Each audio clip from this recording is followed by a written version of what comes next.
توبہ کے دروازے پہ آ گیا ہے۔ تو اس لیے قیامت سے قبل توبہ کا دروازہ کھلا ہوا ہے، لیکن 40 سال قبل توبہ کا دروازہ بند ہوگا، سورج مغرب سے طلوع ہوگا۔ پھر کوئی توبہ کرنا چاہے گا بھی، بلکہ ہر کوئی توبہ کرنا چاہے گا، لیکن پھر توبہ جو ہے وہ قبول نہیں ہوگی۔ اسی طرح اور بہت سارے واقعات قیامت سے قبل جو ہیں وہ ظاہر ہوں گے، جن کی نشاندہی حضور نبی رحمت صلی اللہ علیہ وسلم نے فرمائی ہے۔ حضرت حذیفہ بن اسید انصاری رضی اللہ تعالی عنہ فرماتے ہیں کہ حضور تشریف لائے اور ہم کسی امر میں بات کر رہے تھے، تو حضور علیہ السلام نے ارشاد فرمایا کہ تم کس چیز کا تذکرہ کر رہے ہو؟ تو ہم نے عرض کی حضور ہم قیامت کے بارے میں ذکر کر رہے ہیں۔ تو حضور علیہ السلام نے ارشاد فرمایا کہ قیامت اتنی دیر تک قائم نہیں ہوگی جب تک یہ نشانیاں پوری نہ ہو لیں۔ ان میں سے ایک حضور نے دھوئیں کا ذکر فرمایا، دوسرا دجال کا تذکرہ کیا، تیسرا دابۃ الارض یعنی یاجوج اور ماجوج کا تذکرہ کیا کہ وہ نکلیں گے، اس طرح سورج کا مغرب سے نکلنا اس کا ذکر کیا، حضرت عیسیٰ علیہ السلام کے نزول کا ذکر کیا۔ اسی طرح حضور علیہ السلام نے زمین کا 3 جگہوں سے بیٹھ جانے کا ذکر کیا، ایک مشرق میں، ایک مغرب میں اور ایک جزیرہ عرب میں، زمین دھنس جائے گی نیچے، اس کا ذکر کیا۔ اور یمن کی جانب سے ایک آگ نکلے گی جو لوگوں کو دھکیل کر کے شام کے میدان میں لے آئے گی، اس کا تذکرہ کیا۔ فرمایا جب تک یہ نشانیاں پوری نہیں ہو جاتی اتنی دیر تک قیامت قائم نہیں ہوگی۔ تو یہ قیامت کے آنے سے قبل جو ہیں وہ نشانیاں ہیں جو ظاہر ہوں گی۔ اس کے علاوہ قیامت آنے سے کچھ اس سے بھی پہلے نشانیوں کا ظہور ہوگا، جس کا ذکر حضور نبی رحمت صلی اللہ علیہ وسلم نے ارشاد فرمایا۔ حدیث جبریل اس پہ بہت معروف ہے، جس کو حضرت عمر بن خطاب رضی اللہ تعالیٰ عنہ روایت کرتے ہیں۔ آقا کریم علیہ السلام کی خدمت میں کہتے ہیں ہم حاضر تھے کہ ایک شخص آیا کہ جس کے سیاہ کالے بال تھے اور سفید رنگ کا اس نے لباس پہنا ہوا تھا، اہل مدینہ سے وہ تھا نہیں، اور اس کے چہرے پر، لباس پر، بشرے پر آثار سفر بھی ظاہر نہیں تھے۔ اگر مقامی ہوتا تو ہم جانتے ہوتے، اور اگر باہر سے آیا ہوتا تو اس کے چہرے پر، لباس پر جو ہے وہ سفر کے آثار ہوتے۔ اس زمانے میں اس طرح کے سفر تو نہیں تھے آسانی اور سہولت والے، تو جو بھی سفر کر کے دور سے آتا تو اس کا چہرہ بتاتا یہ مسافر ہے۔ تو کہا مسافر لگتا نہیں تھا اور اہل مدینہ سے تھا نہیں۔ ہم پریشان تھے کہ یہ کون ہے، لیکن وہ آیا اور حضور علیہ السلام کی خدمت میں اپنے زانو بچھا کر کے بیٹھ گیا۔ فَأَسْنَدَ رُكْبَتَيْهِ إِلَىٰ رُكْبَتَيْهِ، اپنے دونوں گھٹنے اس نے حضور علیہ السلام کے گھٹنوں سے جوڑے اور حضور کی خدمت میں یوں ادب سے بیٹھ گیا۔ پھر اس نے حضور علیہ السلام سے اسلام کے بارے میں پوچھا، حضور علیہ السلام نے جواب دیا۔ پھر اس نے کہا بالکل آپ نے سچ فرمایا ہے۔ ہم حیران ہوئے، خود ہی سوال کرتا ہے اور خود ہی تصدیق کرتا ہے۔ پھر اس نے حضور سے ایمان کے بارے میں پوچھا، حضور نے کچھ ارشاد فرمایا ایمان یہ ہے، تو اس نے کہا بالکل صدقتا، آپ نے سچ کہا ہے۔ تو ہم پھر حیران ہوئے کہ خود ہی یہ سوال پوچھ رہا ہے اور خود ہی اس کی تائید کر رہا ہے۔ پھر اس نے احسان کے بارے میں پوچھا، تو حضور علیہ السلام نے اس کو جواب دیا کہ احسان یہ ہے کہ اللہ کی عبادت اس طرح کرے کہ تو اسے دیکھ رہا ہے، اور اگر یہ کیفیت نہیں ہے تو کم از کم یہ کیفیت پیدا کر لے کہ وہ تجھے دیکھ رہا ہے۔ اس نے کہا آپ نے سچ کہا۔ پھر اس کے بعد اس نے کہا مجھے اب قیامت کے بارے میں بتائیں۔ حضور علیہ السلام نے فرمایا جو ہے وہ مسئول سائل سے عالم نہیں ہے۔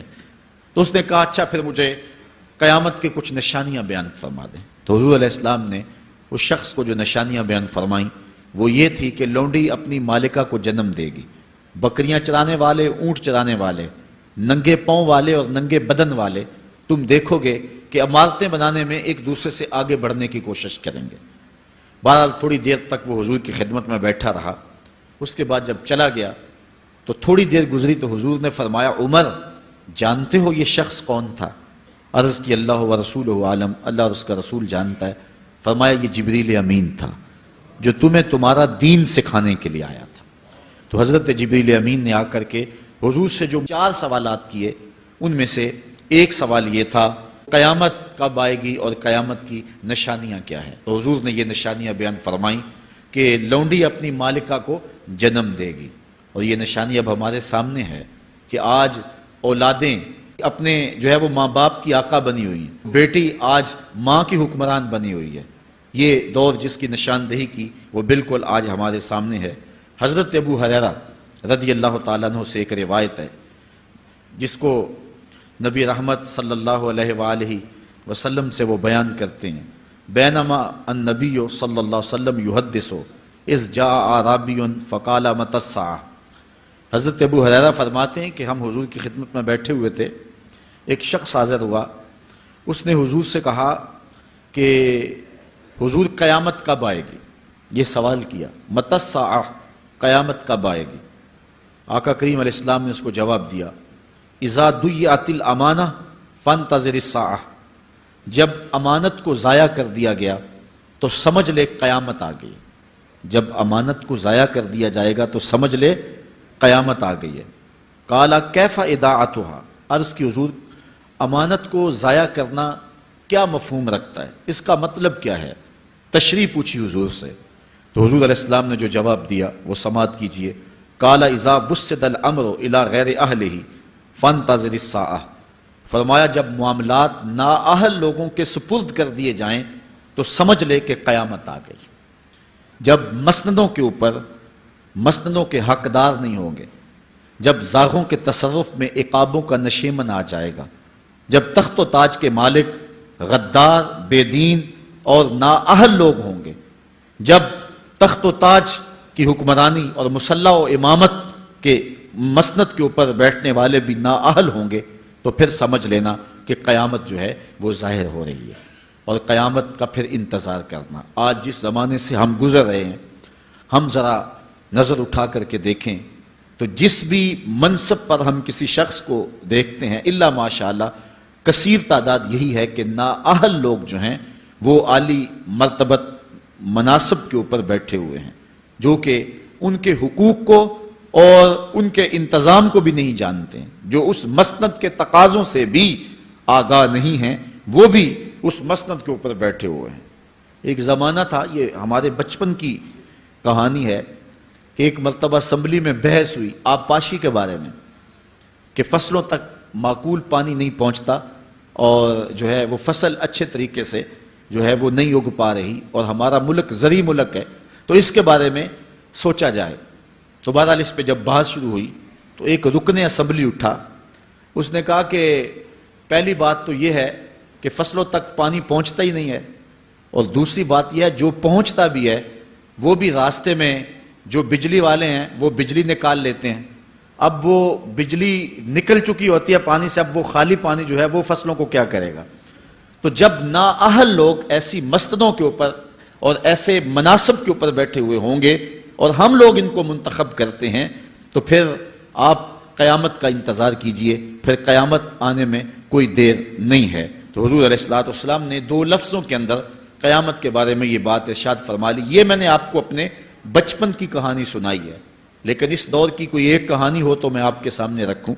اس دور میں تو جو عالی مرتبت مناصب کے اوپر بیٹھے ہوئے انہیں سورہ فاتحہ تک نہیں آتی، سورہ اخلاص تک نہیں آتی ہے، تو اب بتاؤ کہ یہ قیامت کے قرب کی علامت ہے کہ نہیں ہے؟ آپ دیکھیں جس تخت پہ بھی، جس تاج پہ بھی اور جس مسند اور منصب پہ بھی جو موجود ہے، کیا وہ اس کا حق ادا کر سکتا ہے یا اس کی اہلیت رکھتا ہے؟ وہ کیا کسی شاعر نے کہا تھا کہ ہر شاخ پہ الو بیٹھا ہے، انجام گلستاں کیا ہوگا؟ اور رومی نے اپنے زمانے میں کہا تھا کہ سگ وزیرو گرگ میرو موشرا درباں شود این ارکان سلطنت ملک را ویراں شود۔ یہ ایک دردناک کہانی ہے، لیکن قیامت کی نشانیوں کے حوالے سے آپ اس بات کو سمجھیں اور حضور علیہ السلام کے فرمان کی روشنی کے اندر ہم اپنے حالات کا جائزہ لیں۔ حضرت انس رضی اللہ تعالی عنہ سے ایک روایت ہے، کہتے ہیں سمعت رسول اللہ صلی اللہ علیہ وسلم یقول، میں نے حضور علیہ السلام کو فرماتے ہوئے سنا ہے۔ یہ حضرت انس رضی اللہ تعالیٰ عنہ وہ صحابی ہیں جنہوں نے 10 سال تک حضور کی نوکری کی ہے، اور کہتے ہیں 10 سال میں ایک بار بھی ایسا نہیں ہوا کہ حضور نے مجھے اف بھی کہا ہو۔ کہتے ہیں کبھی ایسا ہوتا کہ میرے ہاتھ سے کوئی برتن ٹوٹ جاتا، ازواج مطہرات جو ہیں وہ اس پہ ناراض ہونے لگتی، تو حضور علیہ السلام روک دیتے، فرماتے اسے کچھ نہ کہو، اس برتن کی عمر ہی اتنی لکھی ہوئی تھی، یہ اتنے عرصے کے لیے ہی پیدا کیا گیا تھا۔ تو آقا کریم علیہ السلام نے جو ہے وہ ازواج مطہرات کو بھی روکا کہ وہ مجھے جھڑکے نہ۔ خدمت رسول اللہ صلی اللہ علیہ وآلہ وسلم 10 سنین، میں نے پورے 10 سال حضور کی نوکری کی ہے، بلکہ جب آپ کہیں گے کہ حضور کے خادم کا نام کیا ہے، سارے صحابی حضور کے خادم ہیں، لیکن نام حضرت انس رضی اللہ تعالی عنہ کا آئے گا، یہ حضور علیہ السلام کے خادم خاص ہیں، اور حضور سے بہت ساری باتیں انہوں نے سنی ہیں۔ تو ان باتوں میں سے ایک بات کہتے ہیں، سمیت رسول اللہ صلی اللہ علیہ وسلم یقولو، میں نے رسول کریم صلی اللہ علیہ وسلم کو کہتے ہوئے سنا، ان من اشراط الساعۃ ان یرفع العلم، قیامت کی نشانیوں میں سے ایک نشانی یہ ہے کہ علم اٹھا لیا جائے گا، جہالت پھیل جائے گی، علم اٹھا لیا جائے گا۔ آج لفظ زیادہ ہو گئے ہیں، انفارمیشن زیادہ ہو گئی ہے، لیکن جس کو علم کہا جاتا ہے، جو مومن کے سینے کا جمال اور نور ہے، آج وہ اٹھا لیا گیا ہے۔ آج لوگ کہتے ہیں جی جتنا علم آج ہے اتنا علم پہلے تو نہیں تھا۔ آج کوئی غزالی دکھاؤ، کوئی رازی دکھاؤ، کوئی رومی دکھاؤ، کوئی احمد بن حنبل جیسا شخص دکھاؤ، کوئی محمد بن حسن شیبانی جیسا شخص دکھاؤ، کوئی امام ابو حنیفہ کہ نالین کی خاک جیسا شخص بھی دکھاؤ، تو یہ ایک غلط بات ہے کہ جی پہلے زمانے میں اتنا علم نہیں ہوتا تھا، اب علم بہت زیادہ ہو گیا، جی علم بہت زیادہ پھیل گیا۔ علم نہیں پھیلا ہے، یہ چند معلومات ہیں، انفارمیشن کا دور ہے، اور خبریں ہیں۔ جو علم ہے، جو کہ مومن کے سینے کا جمال ہے اور باطن کا نور ہے، جو زندگی کی راہوں کو اجالتا ہے اور زمانے کو مالک کی دہلیز کے قریب کرتا ہے اور انسان کو انسانیت سکھاتا ہے، وہ علم جو ہے وہ اٹھتا چلا جا رہا ہے۔ اور حضور سے پوچھا گیا کہ حضور علم سینوں سے اچک لیا جائے گا، سینوں سے کھینچ لیا جائے گا؟ فرمایا نہیں، علماء اٹھا لیے جائیں گے۔ جب علماء فوت ہو جائیں گے تو ان کی جگہ اس درجے کے لوگ نہیں آئیں گے، پھر زوال پذیر سلسلے ہوتے چلے جائیں گے، علم اٹھا لیا جائے گا۔ جب سینے علم سے خالی ہو جائیں گے تو پھر قیامت آ جائے گی۔ اس لیے حضور علیہ السلام کا فرمان ہے، کائنات کی ہر شے علماء کی زندگی کی دعائیں مانگتی ہے، حتی الحیتان فی البحر، یہاں تک کہ سمندروں اور دریاؤں کے اندر مچھلیاں بھی علماء کی زندگی کی دعائیں مانگتی ہیں۔ انہیں پتا ہے علماء ہیں تو کائنات معرض وجود میں آئی تو موجود رہے گی، اگر علماء نہیں ہوں گے تو کائنات جو ہے وہ بالکل قیامت کا شکار ہو جائے گی۔ تو پہلی چیز حضور نے ارشاد فرمایا، ان یرفع العلم، علم اٹھا لیا جائے گا، ویکثر الجہل، اور جہالت عام ہو جائے گی۔ علم کی جگہ جو ہے وہ جہالت عام ہو جائے گی۔ آج علماء نہیں رہے ہیں، آج ہم جو ہے وہ انحصار کرنے لگے ہیں چند ٹیلی ویژن چینلوں پہ، اور اس کا نتیجہ کیا ہے کہ مختلف چینلز کے اوپر بیٹھے بہت سارے لوگ گمراہی پھیلا رہے ہیں۔ یہ ایک الگ داستان ہے، ایک الگ کہانی ہے کہ کس طرح سے علم کا گلا گھونٹا جا رہا ہے اور کس طرح جو ہے وہ لوگوں کو گمراہ کیا جا رہا ہے۔ یہ جہالت کی کثرت ہے۔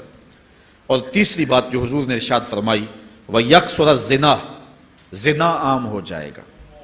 نظر کا زنا یہ تو اس زمانے کے اندر برا رہا ہی نہیں ہے، لوگ اس میں کوئی آر ہی نہیں سمجھتے۔ کسی کی بہن اور بیٹی کو دیکھنا اور اپنی آنکھوں کو شہوات سے بھرنا، یہ بندہ محسوس ہی نہیں کرتا ہے۔ حضور علیہ السلام نے ارشاد فرمایا، من زنا زنیا بہی ولو بہی تان دارہی، جس نے زنا کیا یہ عمل اس کے گھر بھی لوٹے گا، اگرچہ وہ اپنی دیواریں اونچی اونچی کیوں نہیں کر لیتا۔ اگر آج کوئی کسی کی بہن بیٹی پر اپنی نظروں کو غلیظ کرتا ہے تو وہ یہ کیسے کہہ سکتا ہے کہ میری بہن اور میری بیٹی کسی کی گندی نظروں کا شکار نہیں ہوگی؟ یہ مقافات عمل ہیں۔ گندم از گندم بروید جو سے جو، از مقافات عمل غافل مشو۔ اس لیے بدکاری پھیل جائے گی، نظر کی بدکاری اور ہر طرح کی بدکاری، اور یہ اتنا برا اور کبھی کام ہے کہ اللہ تعالیٰ جل شانہ نے قرآن مجید میں اسے کھلی بے حیائی قرار دیا ہے۔ آج میڈیا کے ذریعے، آج انٹرنیٹ کے ذریعے، اور یہ جو موبائل پیکج کی مصیبت نکلی ہے، اس سے معاشرے کا امن خراب ہو گیا اور معاشرے کے اندر حیا کا جوہر جو ہے وہ لوٹ لیا گیا ہے۔ اپنی نسلوں کی حفاظت کریں، ان کے ہاتھوں سے جو ہے وہ ناول چھینیں، اور ان کے ہاتھوں سے جو ہے وہ اس طرح کی مخرب اخلاق سیڈیز چھین لیں، اور ان کے ہاتھوں میں اللہ کا قرآن دیں اور رسول کریم علیہ السلام کی احادیث تھمائیں اور ان کو راہ حق کا مسافر بنائیں۔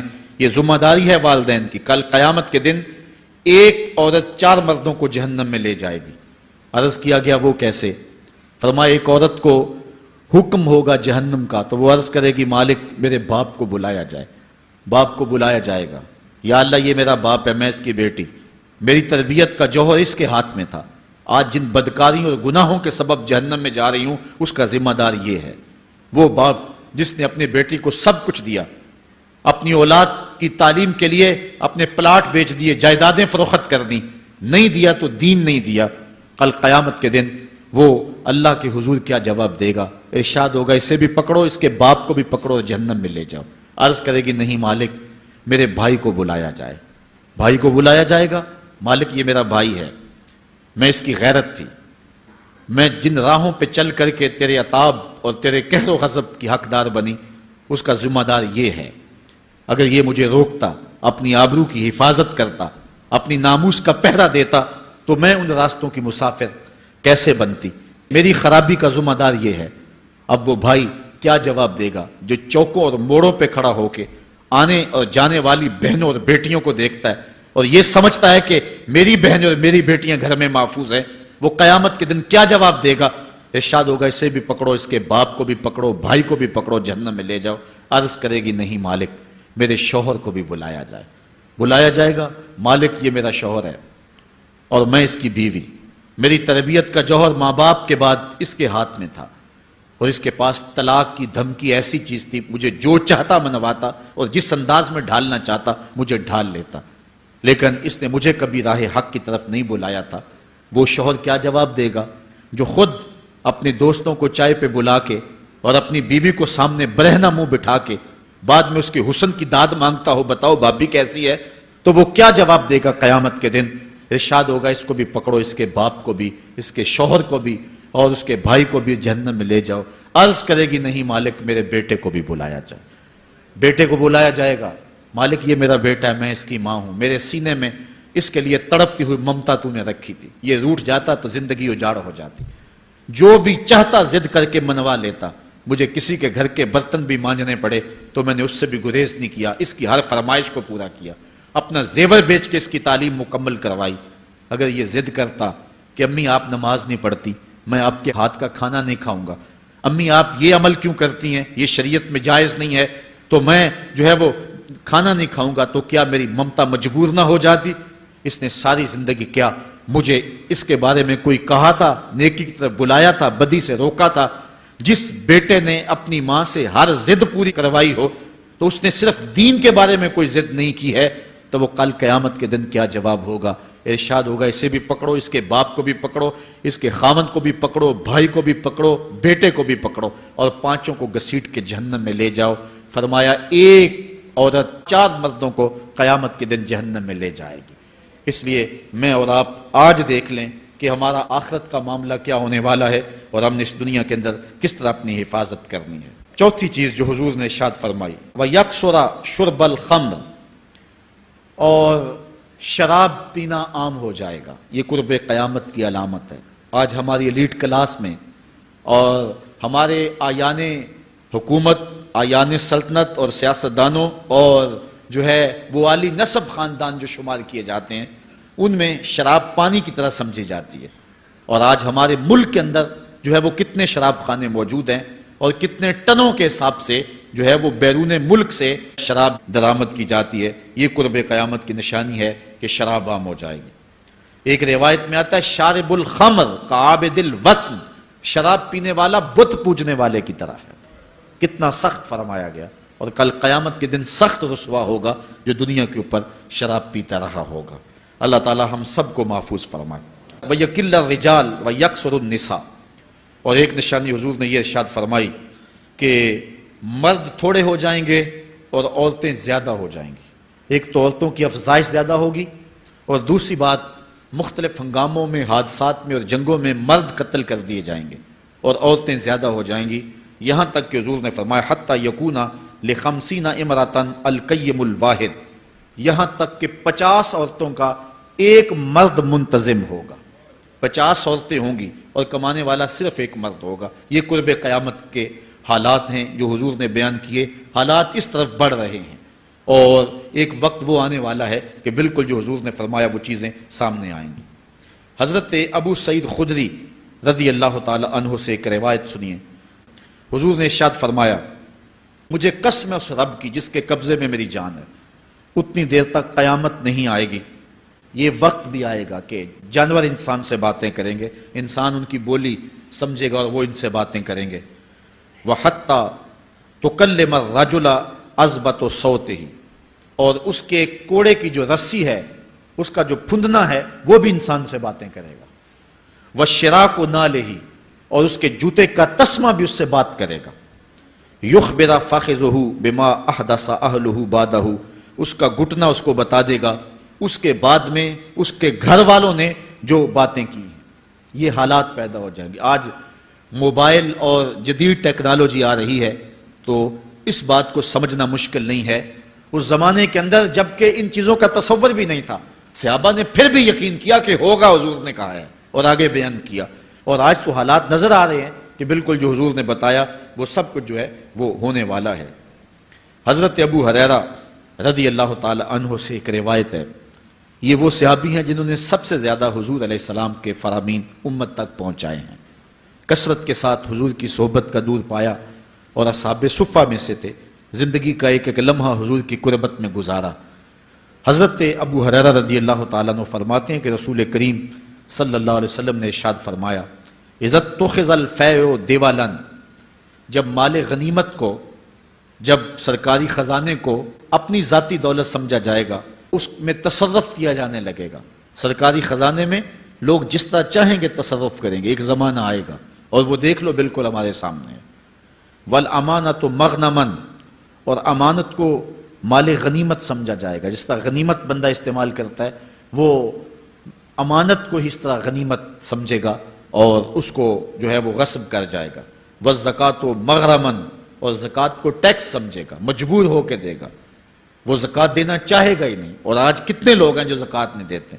اگر لوگ صحیح طور پہ زکوٰۃ ادا کر دیں اور زکوٰۃ کے جو حقدار ہیں ان تک پہنچے تو پاکستان میں صرف 1-2 سالوں کے اندر غربت ختم ہو جائے۔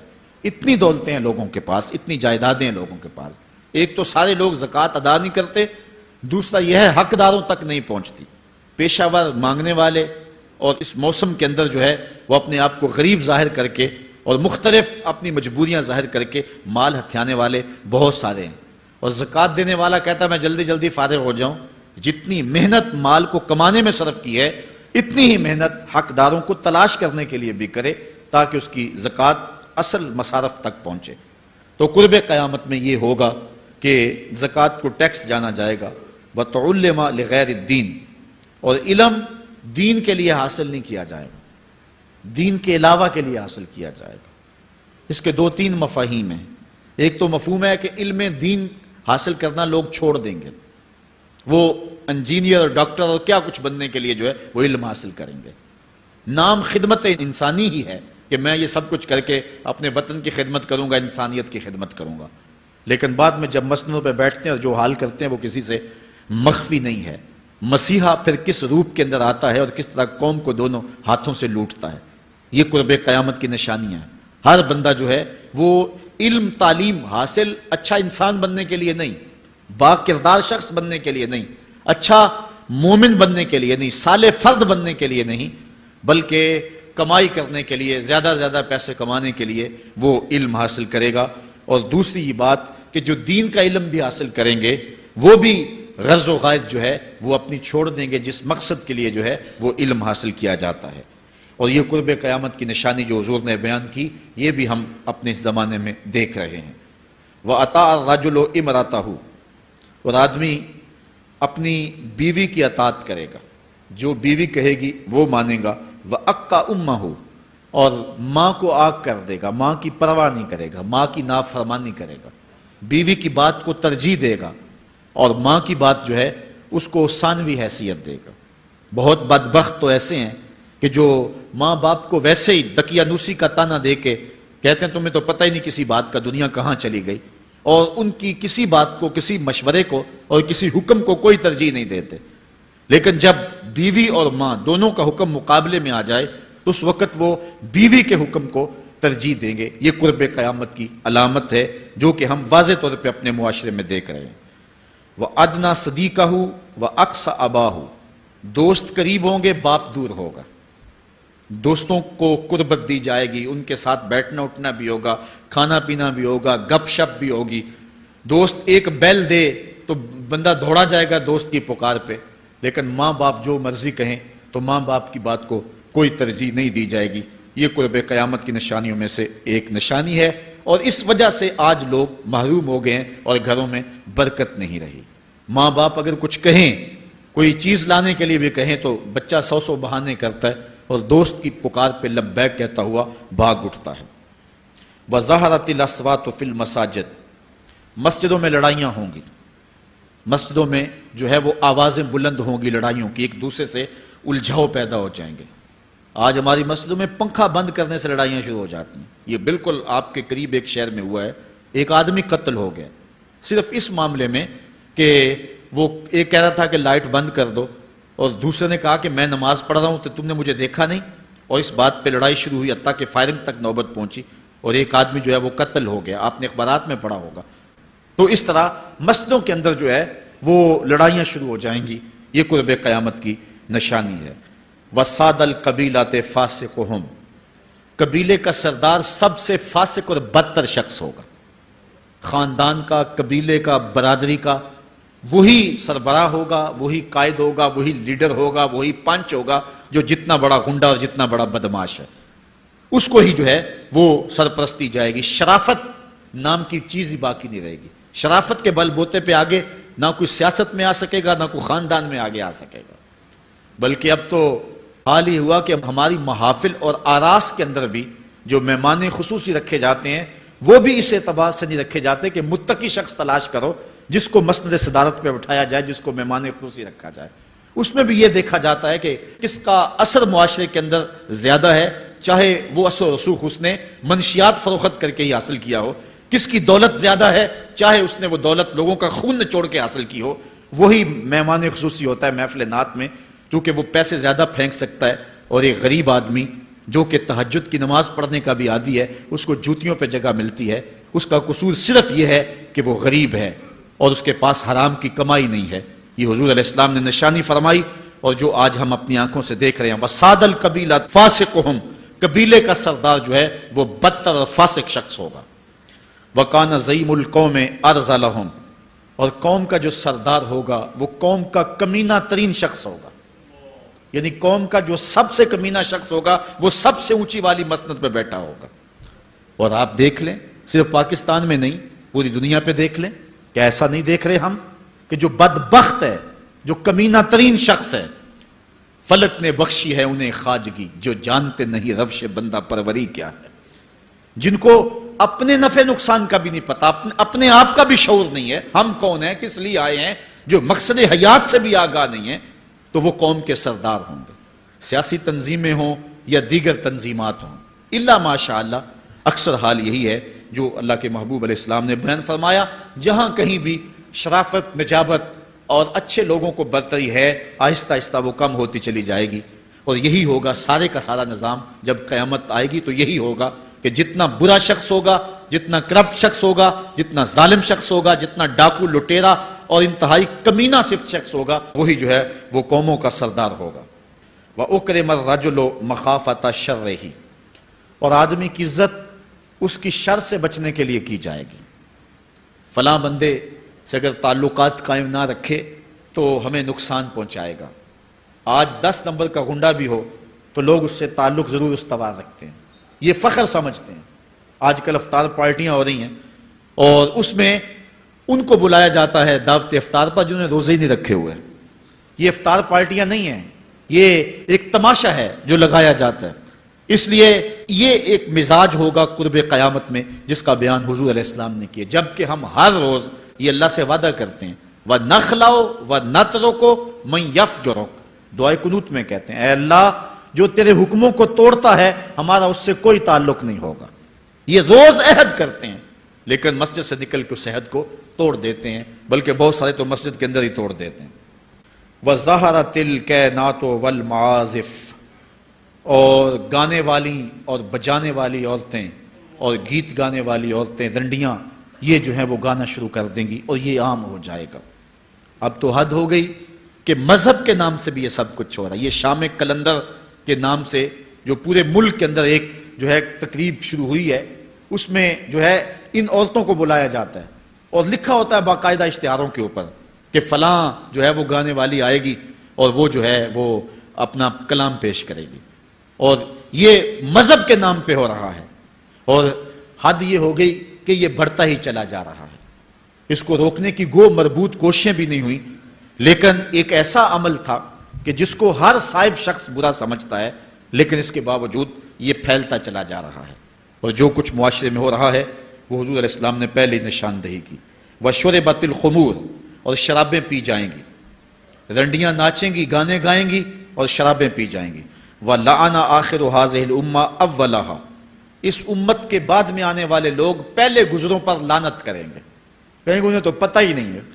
پاکستان کے اندر باقاعدہ آرٹیکل چھپے اخبارات میں کہ محمد بن قاسم جو ہے وہ ڈاکو تھا، سلطان محمود غزنوی لٹیرا تھا. یہ مضامین شائع ہوئے. صحابہ کو گالیاں نہیں دی جا رہی. کتنے لوگ ہیں جو صحابہ کو برا بھلا کہتے ہیں. اور حضور علیہ السلام کے والدین طیبین جن کی وساطت سے یہ درے اور گوہر شاہوار ہمیں نصیب ہوا، ان والدین کو ممبروں پہ بیٹھ کے کیا جہنمی نہیں کہا جا رہا؟ تو یہ وہ زمانہ، کیا امام حسین کو باغی نہیں کہا جا رہا؟ پہلے لوگ اندر داخل ہو کے کرتے تھے اور کتابچے چھاپتے تھے، اب آہستہ آہستہ ممبروں پہ بھی آ گئے اور یہ بات کہی جانے لگی ہے. اس پر باقاعدہ اجتماعات منعقد ہوتے ہیں، اس پہ کہا جاتا ہے. ایک ٹی وی چینل کے اوپر یزید کو جو ہے وہ رحمت اللہ تعالی علیہ کہا گیا، کیا کچھ نہیں ہوا. یہ سب کچھ آپ کے سامنے ہے. یہ حضور نے بیان فرمایا، یہ ہونا تھا. آقا کریم علیہ السلام نے ارشاد فرمایا وہ وقت آئے گا کہ جو آخر والے ہوں گے وہ سمجھیں گے کہ ہم ہی جو ہے وہ دیندار ہیں، ہمیں دین کا ٹھیکہ، اور پچھلوں پر لعنت بھیجیں گے کہ انہیں کیا پتا تھا دین کا. آج پچھلوں کے عقائد پر حملے ہو رہے ہیں اور انہیں مشرک کہا جا رہا ہے. میں نے ایک دن کہا تھا یہ بڑے زور سے کہا جاتا ہے جو یا رسول اللہ کہے وہ مشرک ہو جاتا ہے. میں نے کہا دیکھو اس فتوے کا اثر کہاں تک جاتا ہے. حضور علیہ السلام کے سارے صحابی آقا کریم علیہ السلام کی موجودگی کے اندر بھی، اور پھر دیکھیے مسلمہ کذاب کے مقابلے میں جو جنگ لڑی گئی، اس جنگ کے اندر حضرت خالد بن ولید نے لکھا کہ کافر بھی اللہ اکبر کا نعرہ لگاتے ہیں، ہم بھی اللہ اکبر کا نعرہ لگاتے ہیں، فرق نہیں معلوم ہوتا اپنا کون سا ہے اور بیگانہ کون سا ہے.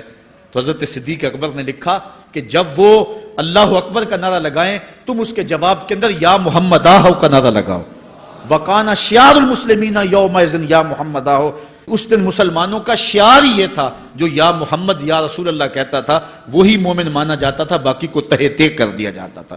تو اگر یا رسول اللہ کہنا شرک ہے تو پھر سارے صحابی، وہ 10,000 صحابہ جو جنگ یمامہ میں شامل تھے، ان کے بارے میں پھر کیا کہو گے؟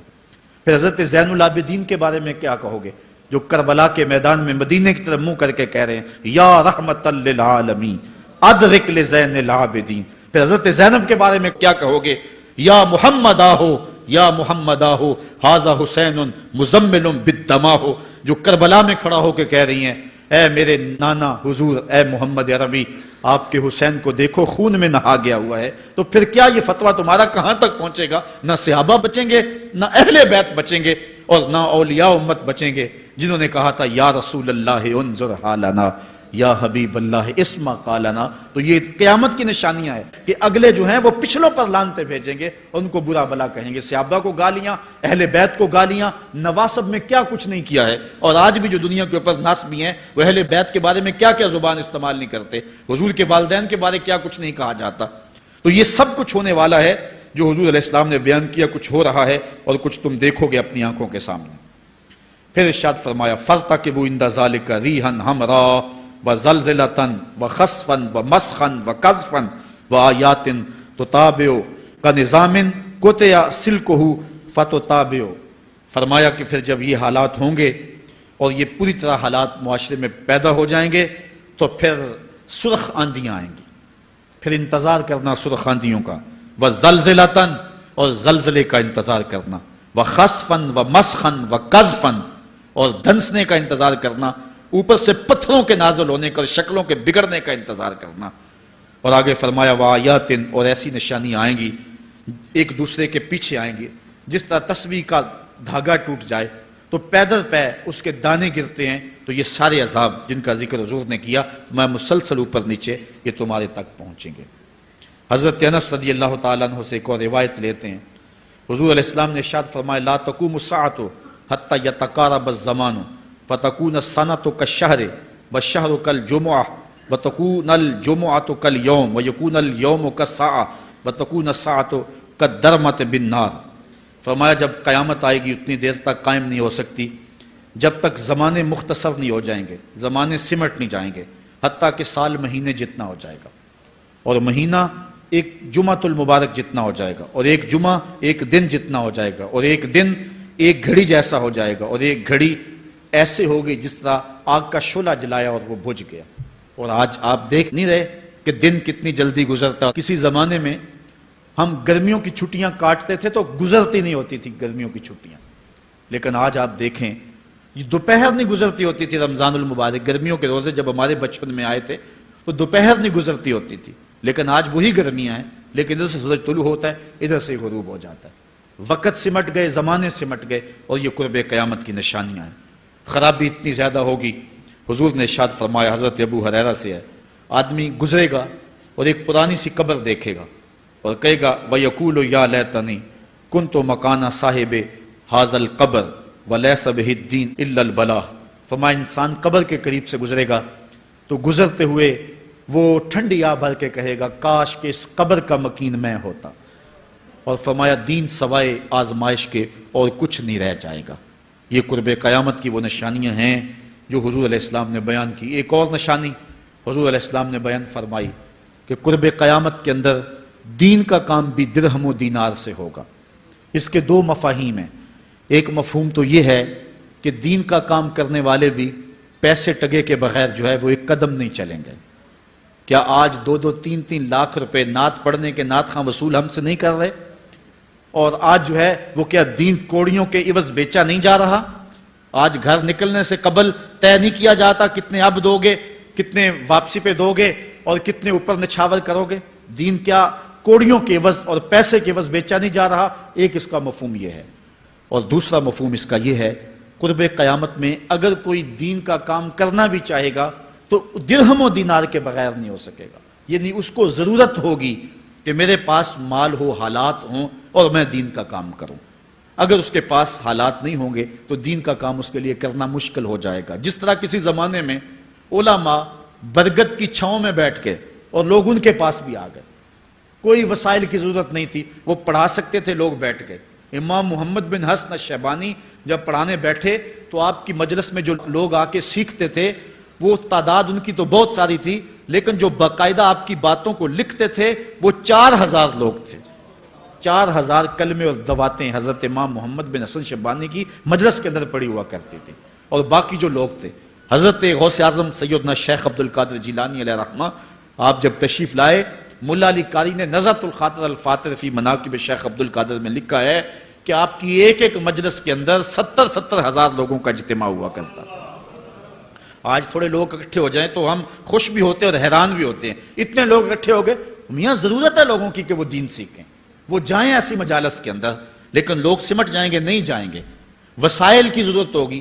وہ برگد کے درخت کے نیچے بیٹھ کر کے بھی لوگ جو ہیں وہ علم کا چراغ روشن کرتے تھے۔ جب لارڈ میکالے نے نصاب تعلیم مرتب کیا اور درس نظامی کو اور جو ہے عصری علوم کو الگ کر دیا، تو یہ علماء ہی تھے کہ جنہوں نے برگد کے درخت کے نیچے، پیپل کے درخت کے نیچے بیٹھ کر کے علم کے چراغ کو روشن رکھا۔ لیکن آج اگر تم ایسا کرنا چاہو گے تو کیا ممکن ہوگا کہ اس چراغ کو تم روشن رکھ لو؟ آج وسائل کی بہر صورت ضرورت ہے، اور آج سے صدیوں قبل علماء نے یہ فتویٰ دیا تھا کہ صدقہ کرنا، زکوٰۃ ادا کرنا یا دیگر امور خیر میں خرچ کرنا بڑا نیکی کا کام ہے، لیکن سب سے بڑا نیکی کا کام اس دور کے اندر آج سے قبل علماء نے فتویٰ دیا تھا کہ دین کے طالب علم